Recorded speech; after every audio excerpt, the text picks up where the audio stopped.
Hundreds of people once stood on this very street in South LA, crying, praying, and leaving candles where Nipsey Hussle took his last breath. One moment, he was a Grammy-nominated rapper, entrepreneur, and hometown hero. The next, he was just a man bleeding out on the pavement in front of his own clothing store. That's the part of fame we're not supposed to see. Money, fame, power, millions of followers. None of it can buy life. Under the spotlight, they look untouchable. Sold-out arenas, red carpets, million-dollar deals, oceans of fans screaming their names. But when violence erupts, when a hidden disease spreads, when one bad decision or one bullet appears at the wrong time, they're as fragile as any of us. In this video, we're going to walk through 10 of the most shocking, painful deaths of Black celebrities, from music legends to sports icons, to reveal the real cost behind the glamour. Stay with me until the end, then tell me in the comments, is fame protection or just a prettier path to the same cruel fate? And if you want more raw truth behind the stage, hit subscribe and turn on the bell. Sam Cooke, the Soul King, who died on a motel floor, accident or assassination. Sam Cooke wasn't just a singer. He was the voice of a generation, the man behind A Change Is Gonna Come, a trailblazer who opened doors for Black artists across America. At 33, he was rich, beloved, and unstoppable. And yet, in the early hours of December 11th, 1964, his life ended in a place no one could have imagined, a cheap, dimly lit room at the Hacienda Motel in Los Angeles. Around 3 a.m., Cooke arrived drunk, wearing only a jacket, demanding to know where the woman he'd been with had gone. Moments later, he burst into the manager's office. Bertha Franklin, the motel manager, claimed she feared for her life. 3 gunshots exploded in the tiny room, each bullet tearing into Cooke's chest. He staggered backward, face twisted in agony, collapsing onto the stained carpet. A soul legend dying half-dressed on a motel floor with musty walls and flickering lights. The fall from glory was brutal. But here's the question that still divides fans and historians today. Was Sam Cooke killed in self-defense, or was the Soul King set up? Comment your thoughts. Was this tragedy just chaos, or something more sinister hiding in the shadows? Martin Luther King Jr., the shot that shook the world. Martin Luther King Jr., the global face of the civil rights movement, spent his life fighting racism with nonviolence, courage, and the unforgettable words, "I have a dream." But on April 4th, 1968, the dreamer himself met a nightmare fate that stunned the world. At 6:01 p.m., King stepped onto the second-floor balcony of the Lorraine Motel in Memphis, preparing to go to dinner. He was relaxed, smiling, unaware that a rifle was aimed at him from a boarding house across the street. A single gunshot cracked through the air. A Remington bullet tore through his jaw and severed his spinal cord. King collapsed instantly. Blood pooled. His aides screamed, pointing toward the source of the shot. Within minutes, he was rushed to St. Joseph's Hospital, but at 7:05 p.m., doctors pronounced the civil rights giant dead at just 39. America exploded. Riots erupted. Millions mourned. And yet the questions never stopped. Was James Earl Ray truly a lone gunman, or was a larger political force behind the assassination? That balcony, King's final stage, remains one of the most haunting symbols in American history. What do you believe happened that day? Nat King Cole, the Velvet Voice. Destroyed by smoke and suffering, Nat King Cole was elegance personified, a jazz and pop king whose velvet voice defined an era. With classics like Unforgettable, he became one of America's most beloved entertainers. But behind the charm was a deadly habit: 3 packs of cigarettes a day. And in 1964, the consequences came crashing down. After collapsing on stage with ripping chest pain, doctors revealed the devastating truth: terminal lung cancer. His decline was merciless. Cole's handsome features shrank into a gaunt, skeletal frame. His smooth hair thinned, his cheeks sank, and the golden voice that once filled theaters became a harsh, shallow whisper.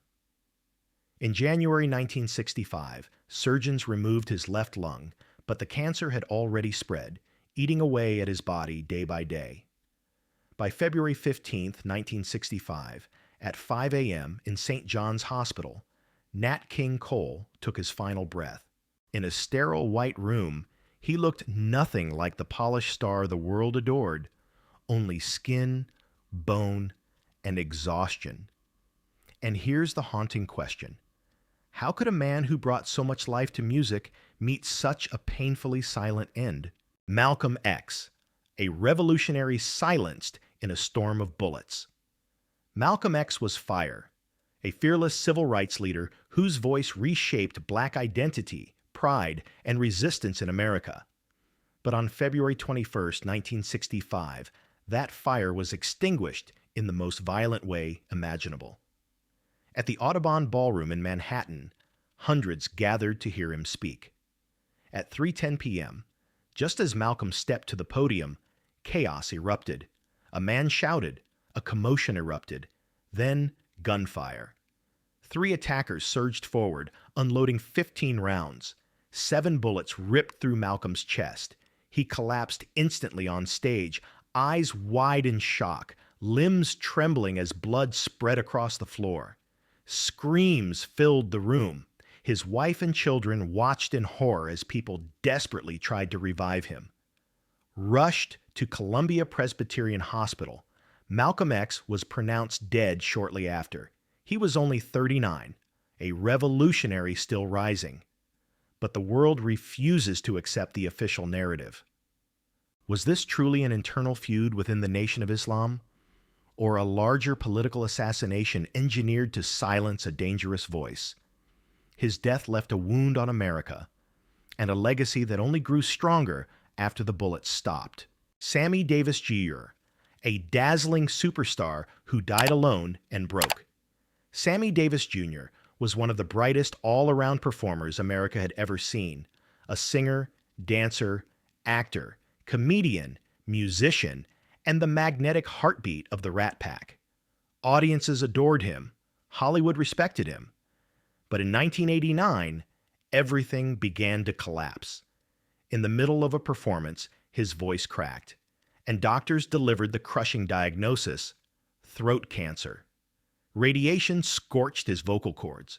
His skin turned waxy. His weight dropped to barely 100 pounds. His once electric energy faded into weakness and pain. He couldn't swallow. Feeding tubes kept him alive. But as cancer ravaged his body, another enemy hit just as hard: debt. Years of lavish spending, partying, and gambling had buried him under $15 million in financial ruin. Collectors seized possessions. His once vibrant home became empty, cold, and silent, a painful mirror of the star's fading light. At 6 a.m., on May 16, 1990, Sammy Davis Jr. lay motionless in his Beverly Hills bedroom, gasping through a ventilator, eyes cloudy, body skeletal. A global icon, reduced to a lonely, quiet passing. And the heartbreaking question remains: how did a man who gave so much joy to the world leave it with nothing but pain and silence? John Coltrane, the saxophone genius. Crushed by cancer's cruelty. John Coltrane wasn't just a jazz legend. He was a spiritual force. His saxophone became a voice of the soul, reshaping music history with masterpieces like A Love Supreme. But in early 1967, sharp stomach pain signaled the beginning of a devastating decline. Doctors diagnosed him with aggressive liver cancer. Coltrane refused chemotherapy, hoping to save his strength for composing. But the disease moved faster than his music. His vibrant frame shrank to roughly 100 pounds. His skin turned yellow and sickly. His eyes lost their shine. His trembling hands could barely lift his beloved saxophone. Nights brought convulsions and unbearable pain. On July 17th, 1967, around 4 a.m. at Huntington Hospital in Long Island, Coltrane lay in a dimly lit room, breaths fading, face twisted in agony, eyes half open as if searching for one last spark of inspiration. Machines beeped slower and slower until they didn't. At just 40 years old, a titan of jazz vanished. And fans still argue today, was Coltrane's refusal of chemotherapy an act of artistic devotion or a tragic mistake that stole him too soon? Dinah Washington, the blues queen, lost to a deadly cocktail of pills and liquor. Dinah Washington, the unforgettable queen of the blues, lit up every stage she touched with a voice that was powerful, emotional, and unmistakably hers. But behind the glamour was pressure, fame, touring, failed marriages, body image expectations, and an exhausting pursuit of perfection. In the early hours of December 14th, 1963, her luxurious Detroit bedroom became a silent crime scene of tragedy. Dinah lay motionless on her bed, skin pale, lips purple, curly hair stuck to the pillow. The room smelled of alcohol and cold winter air. Scattered beside her were diet pills, sedatives, and a half-empty liquor bottle. Her new husband, NFL star Dick Night Train Lane, found her curled on the bed, eyes half closed, as if she had fought exhaustion until the final second. The official ruling, accidental overdose, a lethal mix of barbiturates, sleeping pills, and alcohol. But to this day, people whisper a darker question. Was Dinah Washington destroyed by her own choices, or by an industry that demanded a perfect body and a perfect voice until she broke? Alvin Ailey, a dance legend destroyed by the plague of a generation. Alvin Ailey wasn't just a choreographer.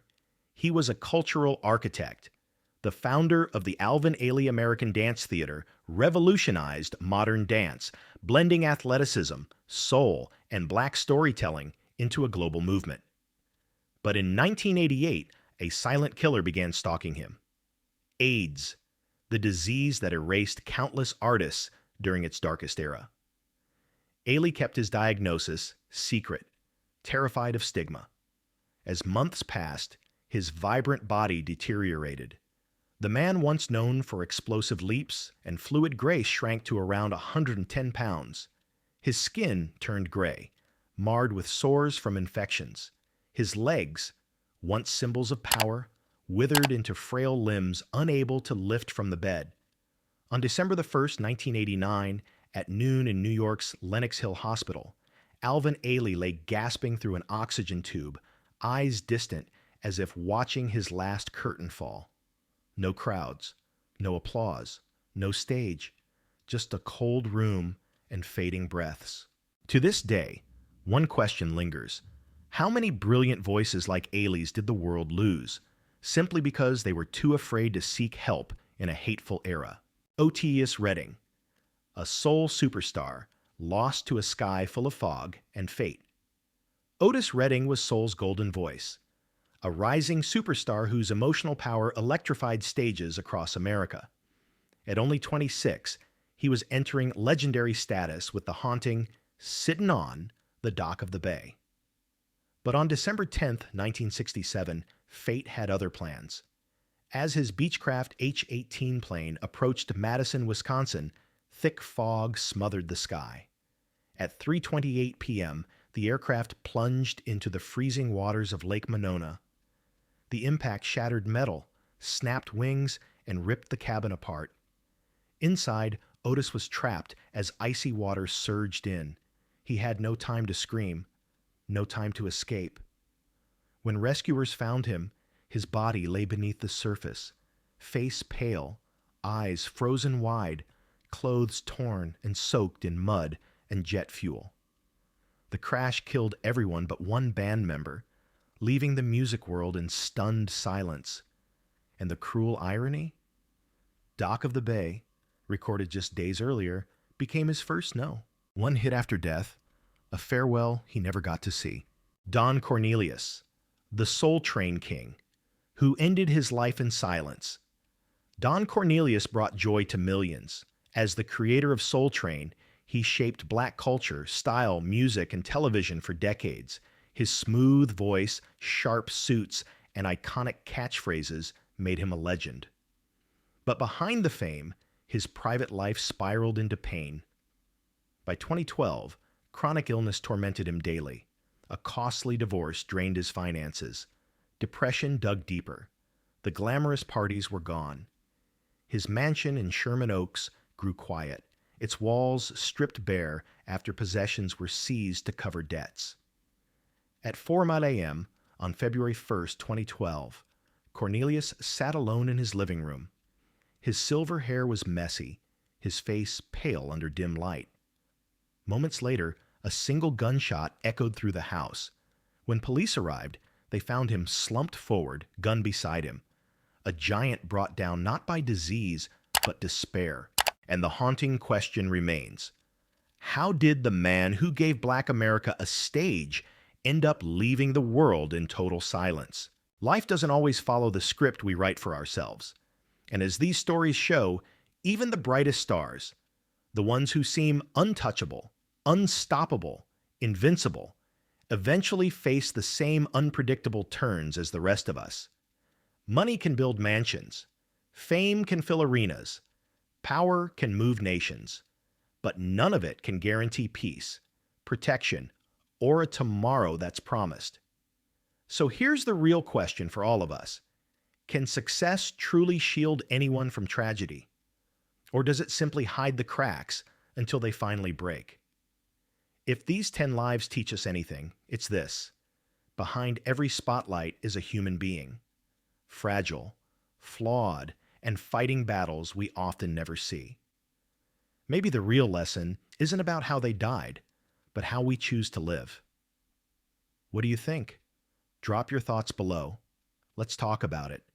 And if you want more untold stories, more raw truth behind the glamour, make sure to like, subscribe, and hit the bell. The stage may be bright, but here, we show you what happens behind it.